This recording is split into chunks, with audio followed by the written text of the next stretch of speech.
महानगरपालिकेच्या पंचवटी विभागात कर वसुली प्रक्रियेत मोठा गैरप्रकार उघडकीस आलाय। घनकचरा विभागातील कर्मचारी मनीष अशोक जाधव याने तब्बल 17,63,000 रुपयांचा अपहार केल्याची धक्कादायक माहिती समोर आली आहे। या प्रकरणी पंचवटी पोलीस ठाण्यात गुन्हा दाखल करण्यात आला असून संबंधित कर्मचाऱ्याला तात्काळ निलंबित करण्यात आले। महापालिकेकडून मिळालेल्या माहितीनुसार सप्टेंबर 2025 ते जानेवारी 2026 या कालावधीत जाधव याने मालमत्ता करदात्यांकडून थकबाकीची रक्कम थेट रोख स्वरूपात स्वीकारली। मात्र ही रक्कम मनपाच्या खात्यात जमा करण्याऐवजी स्वतःकडेच ठेवली।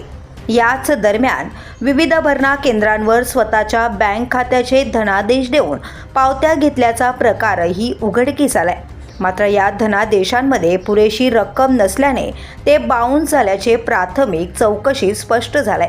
या संपूर्ण प्रकारामुळे मनपाचे मोठे आर्थिक नुकसान झाले, करदात्यांचीही फसवणूक झाल्याचं समोर आलंय।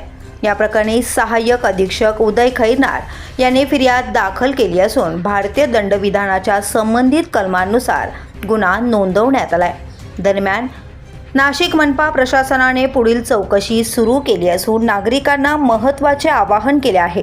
मालमत्ता कराचा भरणा फक्त अधिकृत केंद्रातच करावा, कोणत्याही कर्मचाऱ्याला रोख रक्कम देऊ नये आणि प्रत्येक व्यवहाराची अधिकृत पावती घ्यावी।